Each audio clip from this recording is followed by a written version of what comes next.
Hello everyone. Today we will see our next topic consumption function. सबसे पहले हम discuss करेंगे what is consumption function. According to Keynes, aggregate demand जो है वो कंजप्शन एंड इन्वेस्टमेंट पर डिपेंड करती है. कंजप्शन मीन्स किसी भी इकोनॉमी में कंजप्शन पर किए जाने वाला एग्रीगेट एक्सपेंडिचर. जैसे हम एग्जांपल लेते हैं कि मान लीजिए किसी भी इकोनॉमी में कुल आय जो है वो 5000 करोड़ रुपीस है और उनमें से अगर हम 4000 करोड़ रुपीस कंजप्शन पर एक्सपेंडिचर कर देते हैं, मीन्स गुड्स एंड सर्विसेज को परचेज करने पर एक्सपेंडिचर कर देते हैं, तो हम कह सकते हैं कि इकोनॉमी का एग्रीगेट एक्सपेंडिचर कंजप्शन पर कितना है, 4000 करोड़ रुपीस. कंजप्शन कई फैक्टर्स पर डिपेंड करता है, जैसे इनकम है, प्राइस ऑफ गुड है, फैशन है, एक्सेट्रा. लेकिन कंजप्शन पर सबसे ज्यादा इफेक्ट किसका पड़ता है, इनकम का. इसलिए हम कहते हैं कि consumption is the function of income. Consumption represents the amount of consumption expenditure at a given level of income, whereas the propensity to consume is a schedule of consumption expenditure at a given levels of income. अब हम propensity to consume को एक table and diagram से discuss करेंगे. हमारे पास income का different levels दिए हुए हैं और कंजप्शन के डिफरेंट लेवल्स भी हम लोग देखेंगे और कितनी सेविंग है उसे भी डिस्कस करेंगे. जब इनकम का लेवल 0 है, हमारा कंजप्शन कितना है, 10 करोड़. इट मीन्स 0 इनकम पर भी हम कंजप्शन कर रहे हैं. और ये जो कंजप्शन है, जो कंजप्शन पर एक्सपेंडिचर है, ये हमारी पास्ट की जो सेविंग है या हम किसी से उधार लेकर करते हैं, क्योंकि हमें कुछ ना कुछ तो कंज्यूम करना ही है. उसके बाद सेविंग यहाँ देखें तो हमारी नेगेटिव में है. इनकम जब इंक्रीज होकर 100 करोड़ रुपीस हो जाती है तो कंजप्शन एक्सपेंडिचर भी 100 करोड़ हो जाता है. इट मीन्स हमारी सेविंग कितनी है, 0.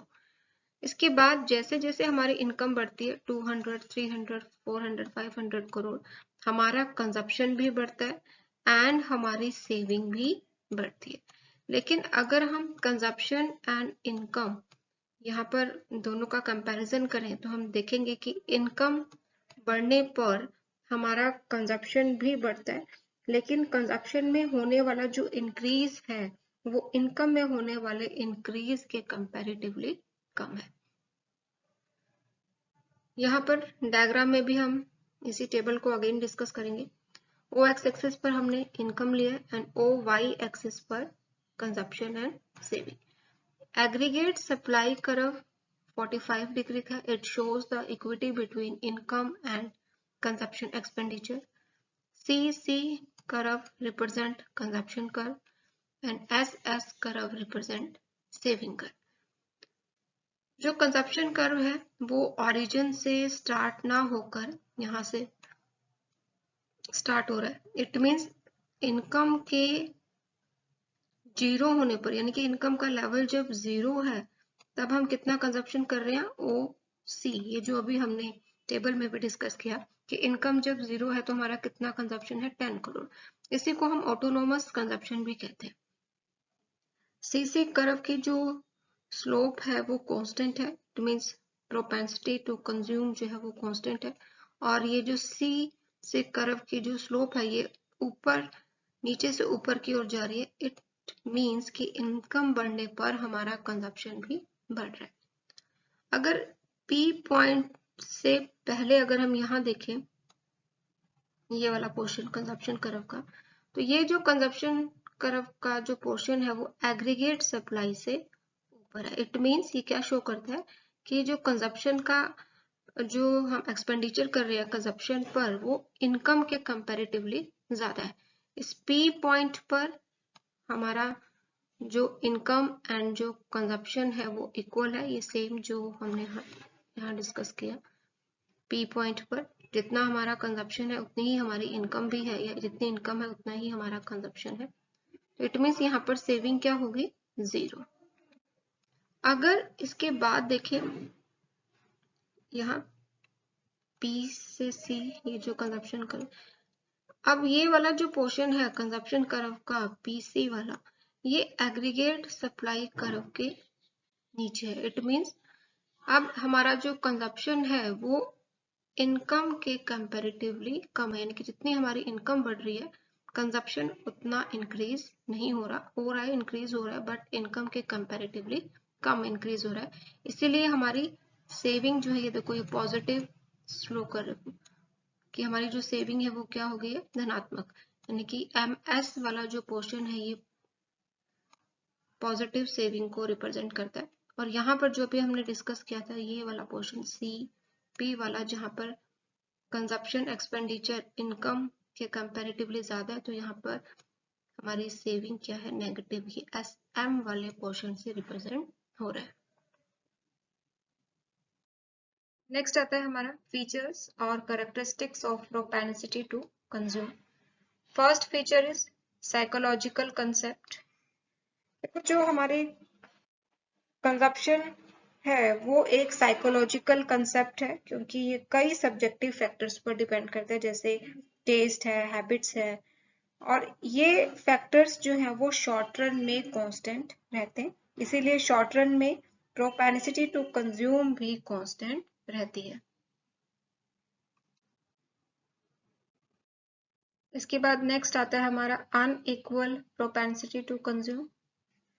देखो जो पुअर क्लास होती है, पुअर पीपल्स होती है, उनकी prosperity to consume rich people के कंपैरेटिवली ज्यादा होती है। इसका कारण क्या है कि जो पुअर फैमिलीज होती है उनकी इनकम बहुत कम होने के कारण वो अपनी टोटल इनकम का कंजप्शन कर लेते हैं, यानी कि उसको भोग पर खर्च कर देते हैं। जबकि जो हमारे रिच पीपल्स होती है उनकी आय बहुत ज्यादा होती है, और आय अधिक होने के कारण वो अपनी आय का, इनकम का थोड़ा सा भाग ही कंजप्शन पर एक्सपेंडिचर करते हैं, बाकी का क्या करते हैं, वो सेविंग कर लेते हैं।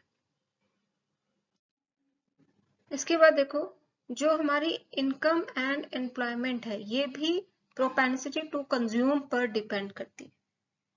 अगर उपभोग प्रवृत्ति बढ़ती है, कंजप्शन प्रोस्पेरिटी टू कंज्यूम बढ़ती है, तो इनकम एंड एम्प्लॉयमेंट भी बढ़ेगी।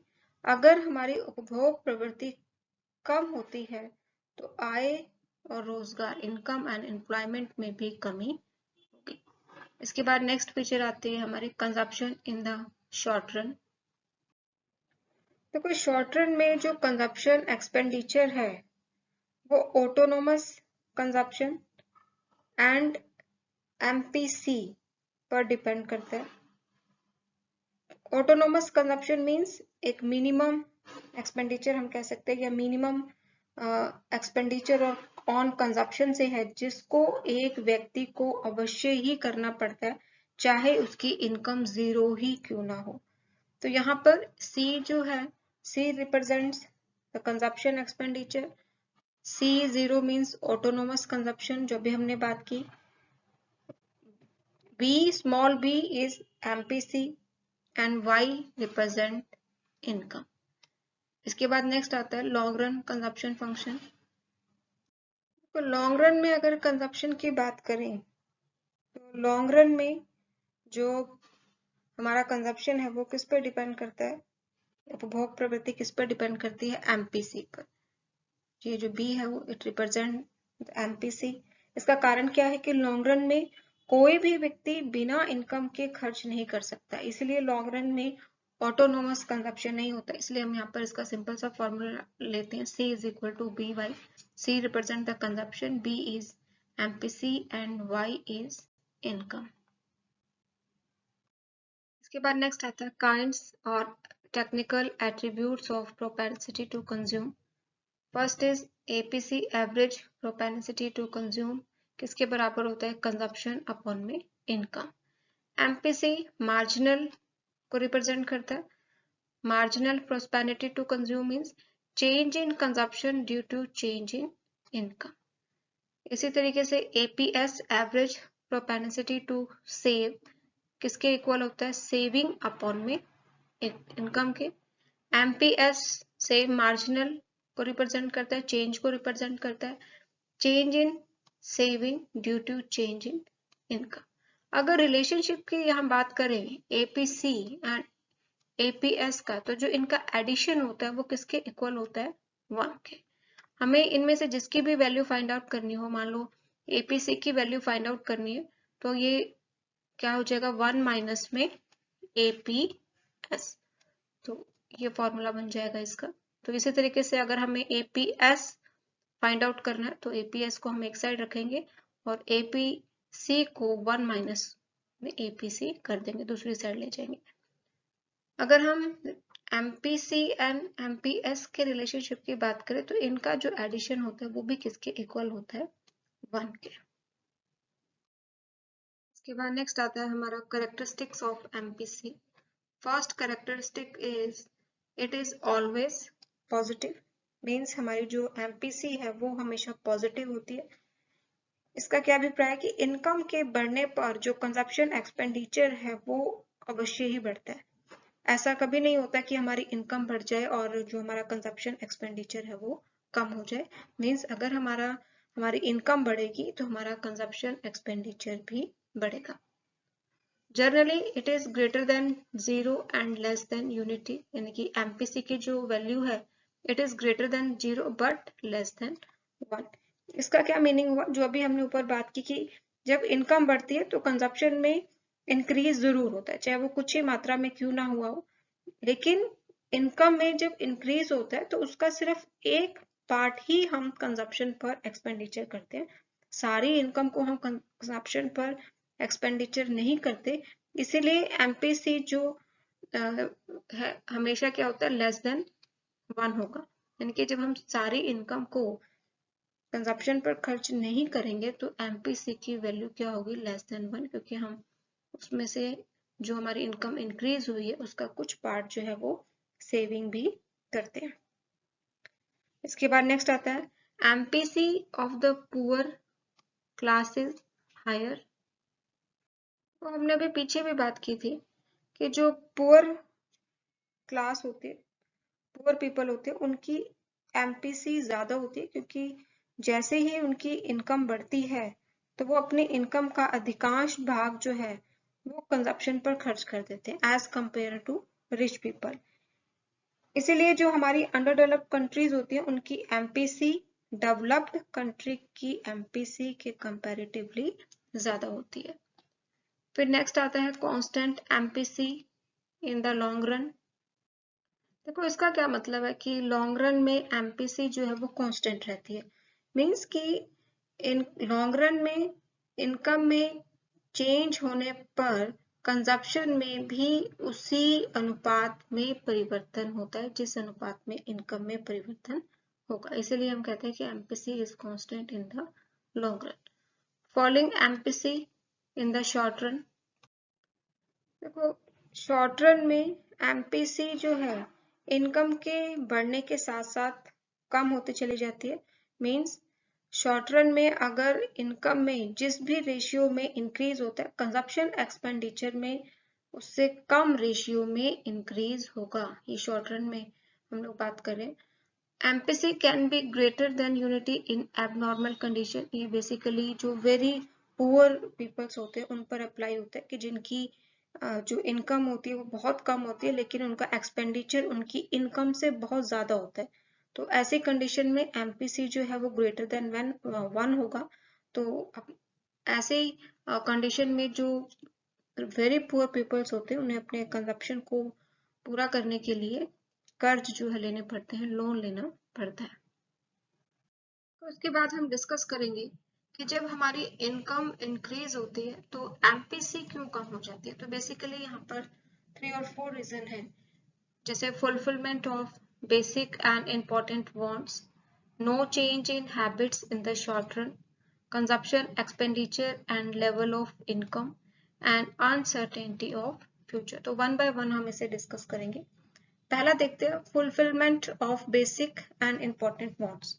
देखो जैसे ही लोगों की जो बेसिक नीड्स हैं, जो हमारी इंपॉर्टेंट वांट्स हैं जैसे हाउस है, क्लोथ्स हैं, इनकी वांट्स पूरी हो जाती है तो तब इन्हें अपनी जो डेली एक्सपेंडिचर है जो इंपॉर्टेंट वांट्स पे करना पड़ता है वो कम हो जाता है।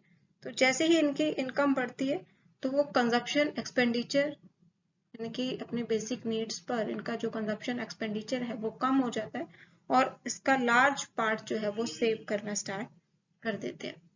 इसके बाद आता है no change in habits in the short run. तो शॉर्ट रन में जो हमारी हैबिट्स होती हैं वो क्या होती हैं, कांस्टेंट होती हैं। तो लेकिन हमारी जो इनकम होती है वो शॉर्ट रन में भी चेंज होती रहती है। तो शॉर्ट रन में जब हमारी हैबिट्स में कोई चेंज ना हो और हमारी जब इनकम बढ़े तो हमारा जो एक्सपेंडिचर है इनकम के कंपैरेटिवली, इनकम में जितना इंक्रीज हुआ उसके कंपैरेटिवली जो हमारा कंजप्शन एक्सपेंडिचर है वो कम इंक्रीज होता है, यानी कि लोग अपनी जो ज्यादा इनकम होती है उसे बचा लेते हैं। इसके बाद नेक्स्ट आता है हमारा consumption expenditure and level of income. देखो जो हमारी कंजप्शन एक्सपेंडिचर है वो सिर्फ प्रेजेंट इनकम पर ही डिपेंड नहीं करता, वो हमारी जो पास्ट की इनकम है उस पर भी डिपेंड करता है। तो जब प्रेजेंट में इनकम में इंक्रीज होता है तो उनका कंजप्शन एक्सपेंडिचर उस रेशियो में नहीं बढ़ता जिस रेशियो में उनकी इनकम में इंक्रीज हुआ है। फिर नेक्स्ट आता है हमारा अनसर्टेनिटी ऑफ फ्यूचर। हमारा जो फ्यूचर है वो अनसर्टेन है, ठीक है। तो लोग भविष्य में उत्पन्न होने वाली जो आवश्यकताएं हैं, जो संकट है, उससे बचने के लिए भी कुछ ना कुछ बचा कर रखते हैं, इसीलिए उनका जो एक्सपेंडिचर होता है, कंजप्शन एक्सपेंडिचर होता है, वो इनकम से कम होता है। नेक्स्ट हम देखेंगे psychological law of consumption. It is given by Keynes and it is also known as Keynesian's fundamental law of consumption। देखो उपभोग का मनोवैज्ञानिक नियम क्या बताता है कि जब आय बढ़ती है तब उपभोग भी बढ़ता है, परंतु उपभोग में वृद्धि आय में होने वाली वृद्धि के अनुपात में कम होती है। Mean psychological law of consumption function हमें क्या बताता है कि जब हमारी इनकम बढ़ती है तो कंजप्शन भी बढ़ता है, लेकिन अगर हम कंपैरिजन करें कंजप्शन एंड इनकम में, तो इनकम में जितना इंक्रीज होता है कंजप्शन उतना इंक्रीज नहीं हो पाता जितने की हमारी इनकम में इंक्रीज हुआ है। यहाँ पर एक डेफिनेशन दी गई है, the psychology of the community is such that when aggregate real income is increased, aggregate consumption is also increased, but not by so much as income. Psychological law of consumption function की कुछ assumptions हैं। Basically there are 3 assumptions। First is no change in psychological and fundamental complex. Next is there should be normal condition in the economy. Next prosperous capitalist economy based on laissez fair. तो one by one हम इन assumptions को discuss करेंगे। First is no change in psychological and fundamental complex. Means हमारी जो population है, जो test है, जो हैबिट्स है, जो रिलीजन है, जो डिस्ट्रीब्यूशन ऑफ इनकम है, जो प्राइसेस है, इनमें कोई चेंज नहीं होता, हम एज्यूम करके चल रहे हैं। फिर नेक्स्ट असम्पशन है कि हमारी इकोनॉमी में नॉर्मल कंडीशंस हैं, मीन्स कोई बूम नहीं है, रिसेशन नहीं है, कोई वॉर की कंडीशन नहीं है। Next is prosperous capitalist economy based on laissez faire. Means ये जो लॉ है बेसिकली जो स्वतंत्र तथा संपन्न अर्थव्यवस्थाएं हैं उन पर लागू होता है, जहां पर लोग अपनी इच्छा और जरूरत के अनुसार वस्तुओं का कंजप्शन कर सकते हैं। तो ये हमारी 3 assumption है इस लॉ की। Psychological law of consumption function को अब हम एक डायग्राम एंड टेबल से डिस्कस करेंगे। जब इनकम का लेवल 0 है, हमारा कंजप्शन कितना है 50 करोड़, क्योंकि इनकम के 0 होने पर हम जो ये कंजप्शन कर रहे हैं, ये कंजप्शन हम अपने पास्ट की सेविंग को यूज करके करते हैं या फिर हम किसी से उधार लेकर इसे करते हैं। तो यहाँ पर हमारी सेविंग क्या है, नेगेटिव। इनकम इंक्रीज होकर जो 50 करोड़ हो जाती है तो कंजप्शन हमारा कितना है 75 करोड़। हमारी सेविंग अब भी कितनी है, नेगेटिव में है 25 करोड़। इसके बाद अगर हम देखें जैसे जैसे हमारी इनकम बढ़ती है हमारा कंजप्शन भी बढ़ता है एंड हमारी सेविंग भी बढ़ती है, लेकिन इनकम में जो वृद्धि हो रही है और कंजप्शन में जो वृद्धि हो रही है, इनका अगर हम कंपैरिजन करें तो हम देखेंगे कि कंपैरिजन में कंजप्शन में होने वाला जो इंक्रीज है वो इनकम में होने वाले इंक्रीज के कंपैरेटिवली कम है। इट मीन्स हमारा जो कंजप्शन है वो घटती दर से होता है। इसी को हम यहाँ पर एक डायग्राम से भी देखेंगे। ओ एक्स एक्सिस पर हमने income and O Y axis पर हमने कंजप्शन एंड सेविंग लिए। एग्रीगेट सप्लाई कर्व हमारा 45 डिग्री का, it shows the equity between income and consumption expenditure. CC हमारा कंजप्शन कर्व है, एस एस हमारा सेविंग कर्व है। जब हमारी इनकम 0 है, हम कितना कंजप्शन कर रहे हैं, ओ सी, और ये जो कंजप्शन है ये हम अपनी पास्ट की सेविंग से या किसी से उधार लेकर करते हैं। जब इनकम बढ़ने पर यहाँ पर जैसे जैसे हमारी इनकम बढ़ती है हमारा यहाँ पर कंजप्शन भी बढ़ता है, लेकिन कंजप्शन जो एक्सपेंडिचर है वो इनकम के कंपैरेटिवली ज्यादा है, इसीलिए यहाँ पर जो सेविंग है वो नेगेटिव है। इस ई पॉइंट पर जितने हमारी इनकम है, इस ओ वाई लेवल, अगर इनकम का लेवल ओ वाई है तो यहाँ पर कंजप्शन कितना है इस ई पॉइंट पर, यानी कि कंजप्शन एंड इनकम इक्वल है। इट मीन सेविंग हमारी क्या है, 0। ई पॉइंट के बाद जब इनकम का लेवल बढ़ता है OY1 या OY2, तो यहाँ पर हमारा कंजप्शन भी बढ़ता है और सेविंग भी बढ़ती है। हमारा जब इनकम का लेवल OY1 हो जाता है तो हमारा कंजप्शन कितना है, BG, एंड सेविंग कितनी है, AB। सेम जब इनकम बढ़कर OY2 हो जाती है, इस लेवल पर हम कितना कंजप्शन कर रहे हैं, DH से शो हो रहा है, और सेविंग कितनी कर रहे हैं, CD। तो हम यहाँ पर ये कंक्लूजन निकाल सकते हैं कि जैसे जैसे इनकम का लेवल बढ़ता है तो कंजप्शन में वृद्धि आय में होने वाली वृद्धि के अनुपात से कम होती है, जबकि बचत में वृद्धि आय में होने वाली वृद्धि के अनुपात से अधिक होती है। तो इस तरीके से भी हम psychological law of consumption function को एक्सप्लेन कर सकते हैं। तो इसके बाद आती है हमारे propositions of the law. First is increased aggregate income leads to increased aggregate consumption, but by a somewhat smaller amount. Next is increased income is divided between consumption and saving. Next is an increase in aggregate income is unlikely to lead either less consumption or less saving than before. Next heading आता है हमारा implications of psychological law of consumption और importance of propensity to consume और consumption function। First importance है हमारी strategic importance of investment। देखो ये जो लॉ है psychological law of consumption function, ये इन्वेस्टमेंट को बहुत ज्यादा इंपॉर्टेंस देता है। इसका कारण क्या है कि हम जानते हैं कि जो हमारा एम्प्लॉयमेंट है या इनकम है, कंजप्शन है, वो किस पे डिपेंड करता है, इन्वेस्टमेंट पर। और हम ये भी जानते हैं कि इन द शॉर्ट रन जो हमारा कंजप्शन है वो कांस्टेंट रहता है।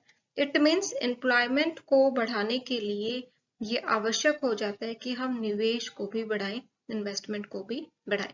लेकिन हमें इस बात का भी ध्यान रखना चाहिए कि इकोनॉमी में इनकम एंड कंजप्शन का जो डिफरेंस है एटलीस्ट उसके बराबर इन्वेस्टमेंट का होना आवश्यक है, एटलीस्ट उतना निवेश होना चाहिए।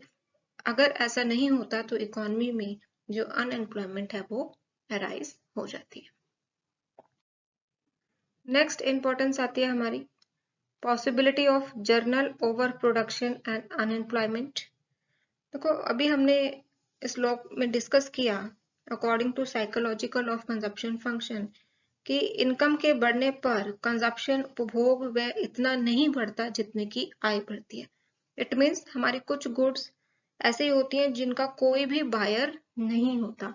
इट मीन्स एमपीसी जो होगी वो एमपीसी हमारी लेस देन 1 होगी।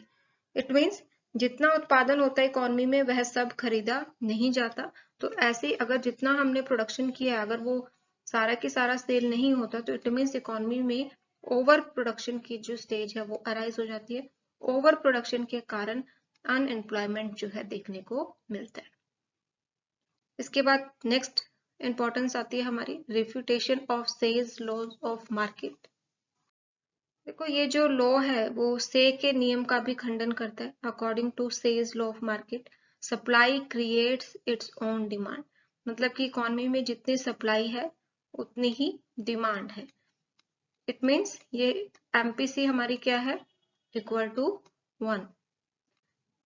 एमपीसी इक्वल टू 1 होने का मतलब क्या है, इकोनॉमी में जितनी सप्लाई है उतनी ही डिमांड है।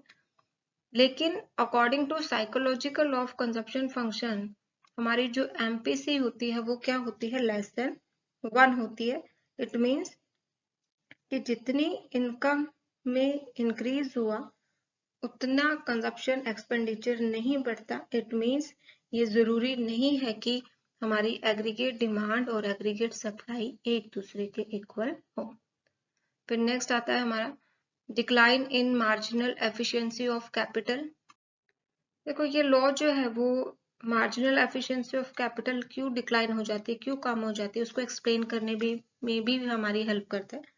देखो अकॉर्डिंग टू दिस लॉ कि जब इकोनॉमी में प्रोडक्शन एंड इनकम में इंक्रीज होता है तो लोग जो है कंजप्शन में उस रेशियो में इंक्रीज नहीं करते, उत्पादन में उस अनुपात में वृद्धि नहीं करते जिस अनुपात में आय में वृद्धि हुई होती है। इट मीन्स हमारी जो एग्रीगेट डिमांड है वो कम हो जाती है। एग्रीगेट डिमांड कम होने के कारण जो प्रोड्यूसर हैं वो कम प्राइस पर ही अपने प्रोडक्शन को सेल कर देते हैं। कम प्राइस पर सेल करने के कारण उनके जो प्रॉफिट्स हैं, उनकी जो पॉसिबिलिटी है प्रॉफिट की वो कम हो जाती है। प्रॉफिट कम होने के कारण जो एमईसी है वो भी कम हो जाती है। तो इस तरीके से ये जो लॉ है हमें ये डिफाइन करने में हेल्प करता है कि एमईसी जो है वो क्यों डिक्लाइन हो जाती है। इसके बाद नेक्स्ट इंपॉर्टेंस आती है अंडर एम्प्लॉयमेंट इक्विलिब्रियम। देखो अंडर एम्प्लॉयमेंट इक्विलिब्रियम मीन्स ये वह स्थिति है जो फुल एम्प्लॉयमेंट की स्टेज से पहले ही, जहां पर aggregate demand and aggregate supply एक दूसरे के बराबर हो जाते हैं। ये स्थिति तब उत्पन्न होती है जब aggregate demand full employment stage वाली जो एग्रीगेट सप्लाई है उससे कम होती है। एग्रीगेट डिमांड कम होने के भी आगे दो कारण है। एमईसी कम होने के कारण इन्वेस्टमेंट कम हो जाता है। सेकेंड, कंजप्शन में उतना इंक्रीज नहीं होता जितना इनकम में इंक्रीज हुआ होता है। It means consumption and investment दोनों के कम होने के कारण एग्रीगेट डिमांड में कमी हो जाती है, एग्रीगेट डिमांड कम हो जाती है और जो इक्विलिब्रियम की जो स्टेज है वो फुल एम्प्लॉयमेंट स्टेज से पहले ही स्थापित हो जाती है। इसके बाद नेक्स्ट इंपॉर्टेंस आती है हमारी over saving gap. Over saving gap basically जो डेवलप्ड कंट्री है वहां पर देखने को मिलता है, जहां पर इनकम बड़ी रैपिडली इंक्रीज होती है। रैपिड इंक्रीज होने के कारण वहां पर सेविंग भी जो है वो बहुत ज्यादा की जाती है। सेविंग ज्यादा होने के कारण एग्रीगेट डिमांड जो है वो एग्रीगेट सप्लाई के कंपैरेटिवली कम होती है और जिसके कारण बेरोजगारी तथा मंदी फैलने का डर जो है बना रहता है। नेक्स्ट पॉइंट आता है हमारा turning points of trade cycle. देखो ये जो लॉ है वो व्यापार चक्रों में जो विभिन्न मोड़ बिंदु होते हैं, जो टर्निंग पॉइंट्स होते हैं, उनकी एक्सप्लेनेशन करने में भी हमारी हेल्प करता है, जैसे लोअर टर्निंग पॉइंट और अपर टर्निंग पॉइंट। अगर इकोनॉमी अपर टर्निंग पॉइंट पर है तो उस समय इनकम जो है वो बहुत ज्यादा होती है, लेकिन कंजप्शन इनकम से बहुत पीछे रह जाता है। यानी कि इनकम में इतना ज्यादा इंक्रीज होता है, लेकिन अगर हम कंजप्शन की बात करें तो कंजप्शन उतना नहीं बढ़ता जितने की इनकम बढ़ती है। इसलिए गुड्स की जो डिमांड है वो कम हो जाती है और धीरे धीरे जो ट्रेड साइकिल है वो नीचे की ओर मुड़ना स्टार्ट हो जाता है और जब वो अपने लोअर पॉइंट पर पहुंच जाता है तो आय जो है वो बहुत कम हो जाती है। लेकिन जो लोग हैं वो अपने पहले वाले स्टैंडर्ड लिविंग को मेंटेन रखने की कोशिश करते हैं, एफर्ट्स करते हैं, तो कंजप्शन एक्सपेंडिचर में इतनी कमी नहीं करते जितने की इनकम उनकी कम हो जाती है। तो हम कह सकते हैं कि डिमांड का एक मिनिमम लेवल होता है, एक न्यूनतम स्तर होता है, और मांग उस न्यूनतम स्तर से नीचे नहीं की जा सकती, तो फिर अगेन जो है हमारा जो ट्रेड साइकिल है वो अपर की ओर फॉरवर्ड होना स्टार्ट हो जाता है। इसके बाद नेक्स्ट पॉइंट आता है हमारा स्टेट इंटरवेंशन। तो ये जो लॉ है वो लेजेस फेयर पॉलिसी का भी खंडन करता है, कि उनका मानना है कि जो इकोनॉमी है उसमें सेल्फ एडजस्टमेंट नहीं हो सकता। अगर इकोनॉमी में रिसेशन है या बूम है तो ऐसी कंडीशन में गवर्नमेंट का इंटरवेंशन होना चाहिए। फिर नेक्स्ट आता है unique process of income generation. देखो ये जो लॉ है वो हमें मल्टीप्लायर के बारे में भी जानकारी देता है। मल्टीप्लायर में जब हम इनिशियल इन्वेस्टमेंट करते हैं तो इनकम में इन्वेस्टमेंट के कंपैरेटिवली बहुत ज्यादा इंक्रीज हो जाता है। मल्टीप्लायर की वैल्यू हम जानते हैं एमपीसी पे डिपेंड करती है। एमपीसी अगर ज्यादा होगी तो मल्टीप्लायर की वैल्यू भी ज्यादा होगी और इनकम में इंक्रीज जो है वो भी बहुत ज्यादा होगा। नेक्स्ट इंपॉर्टेंस आती है हमारी इंड्यूसमेंट टू इन्वेस्ट। देखो इस लॉ के अकॉर्डिंग जो हमारी अंडर डेवलप्ड कंट्रीज होती हैं वहां पर एमपीसी ज्यादा होती है, ठीक है। तो इन देशों में जो अंडर डेवलप्ड कंट्रीज हैं वहां पर इन्वेस्टमेंट करने की जो अपॉर्चुनिटीज होती हैं वो भी बहुत ज्यादा होती हैं। तो ये हमें इस बात के लिए प्रमोट करती हैं कि अंडर डेवलप्ड कंट्रीज में हम इन्वेस्टमेंट को बढ़ाएं, इन्वेस्टमेंट को इंक्रीज करें, जिससे वहां पर इनकम को जो है वो बढ़ाया जा सके। इसके बाद नेक्स्ट इंपॉर्टेंस आती है हमारी वेजेस एंड एम्प्लॉयमेंट। देखो जो क्लासिकल इकोनॉमिस्ट थे उनका मानना था कि मॉनेटरी वेजेस को कम करके हम एम्प्लॉयमेंट को बढ़ा सकते हैं, परंतु जो केन्स थे उन्होंने इसे क्रिटिसाइज किया और कहा कि अगर हम मॉनेटरी वेजेस को कम कर रहे हैं तो इट मीन्स हम जो लेबर हैं, जो मजदूर हैं, उनकी इनकम को कम कर रहे हैं और जो एंटरप्रेन्योर्स है, जो पूंजीपति है, उनकी आय को बढ़ा रहे हैं। और हम ये भी जानते हैं, अभी हमने पीछे भी डिस्कस किया कि जो रिच पीपल्स होते हैं उनकी एमपीसी कम होती है as compare to poor people. तो पूंजीपतियों की जब आय बढ़ती है तो वो एग्रीगेट डिमांड में वृद्धि नहीं करते या बहुत कम वृद्धि करते हैं, तो इसका उत्पादन और रोजगार पर इफेक्ट पड़ेगा। मींस जब एग्रीगेट डिमांड में वृद्धि नहीं होगी तो प्रोडक्शन एंड एम्प्लॉयमेंट बढ़ने के स्थान पर कम हो जाएगा। तो these are the some importance of the law. Next हम डिस्कस करेंगे प्रोपेंसिटी टू कंज्यूम को हम कैसे रेज कर सकते हैं, कैसे बढ़ा सकते हैं, उसके डिफरेंट मेजर्स जो हम वो डिस्कस करेंगे। There are different measures like redistribution of income, social security, credit facilities, wage policy, increase in population, demonstration effect, urbanization, advertisement and means of transport। तो वन बाय वन हम इसे discuss करेंगे। पहला आता है हमारा रीडिस्ट्रीब्यूशन ऑफ इनकम। देखो अगर हम यहाँ पर rich class and poor class की अगर बात करें तो हमने पहले भी डिस्कस किया है कि जो पुअर फैमिलीज होती है उनकी जो उपभोग प्रवृत्ति होती है, प्रोपेंसिटी टू कंज्यूम होती है, वो ज्यादा होती है as compare to rich people. तो हमें इसके लिए क्या करना चाहिए कि रीडिस्ट्रीब्यूशन करना चाहिए इनकम का, और रीडिस्ट्रीब्यूशन करने के लिए गवर्नमेंट प्रोग्रेसिव टैक्स लगा सकती है। प्रोग्रेसिव टैक्सेशन से जो भी रिवेन्यू कलेक्ट होगी उसे वो पुअर फैमिलीज पर आगे एक्सपेंडिचर कर सकती है। तो इस तरीके से भी हम उपभोग प्रवृत्ति को बढ़ा सकते हैं। फिर नेक्स्ट आता है सोशल सिक्योरिटी। सोशल सिक्योरिटी में हम देखते हैं कि हम फ्यूचर हमारा अनप्रिडिक्टेबल है और फ्यूचर को ध्यान में रखते हुए हम अपने पास सेविंग रखते हैं to maintain the same level of standard of living, we can say that. इसके अलावा अगर हमें गवर्नमेंट प्रेजेंट में ही काफी सारी फैसिलिटीज प्रोवाइड करवा दे, जैसे पेंशन है या फिर हमारे पास हेल्थ फैसिलिटीज अगर हमें प्रोवाइड करवा दे, तो हमें फ्यूचर के लिए ज्यादा सेविंग रखने की कोई जरूरत नहीं होगी। तो प्रेजेंट में ही हम अपनी उपभोग प्रवृत्ति को बढ़ा सकते हैं, तो हमारी उपभोग प्रवृत्ति जो है वो बढ़ जाएगी। इसके बाद आता है हमारा क्रेडिट फैसिलिटीज।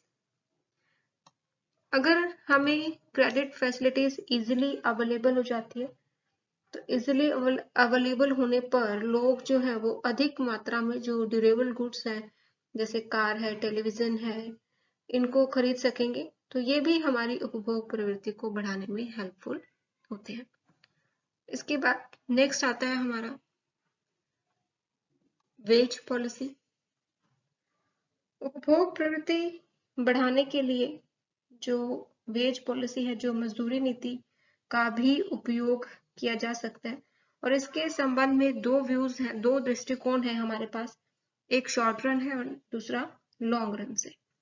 शॉर्ट रन में यदि वेजेस हम बढ़ा देते हैं तो इसके कारण कंजप्शन तो हमारा बढ़ता है, लेकिन जो उपभोग प्रवृत्ति होती है, जो प्रोपेंसिटी टू कंज्यूम होती है, वो नहीं बढ़ती। इसका कारण क्या है कि शॉर्ट रन में जो लेबर होती है उनकी प्रोडक्टिविटी नहीं बढ़ पाती और जिसके कारण जो कॉस्ट है प्रोडक्शन की वो बढ़ जाती है। और इसका आगे क्या इफेक्ट होता है कि हमें फिर कम लेबर को ही काम पर आगे लगाया जाता है, जिससे अनएम्प्लॉयमेंट जो है वो राइज हो जाती है, अनएम्प्लॉयमेंट बढ़ जाती है। अनएम्प्लॉयमेंट बढ़ने के कारण जो उपभोग प्रवृत्ति है वो भी कम हो जाती है। लेकिन वहीं अगर हम दीर्घकाल की बात करें तो लॉन्ग रन में जो प्रोडक्टिविटी होती है लेबर की वो बढ़ती है, प्रोडक्शन की जो कॉस्ट है वो भी कम हो जाती है, जो एंटरप्रेन्योर्स हैं उनके प्रॉफिट बढ़ते हैं।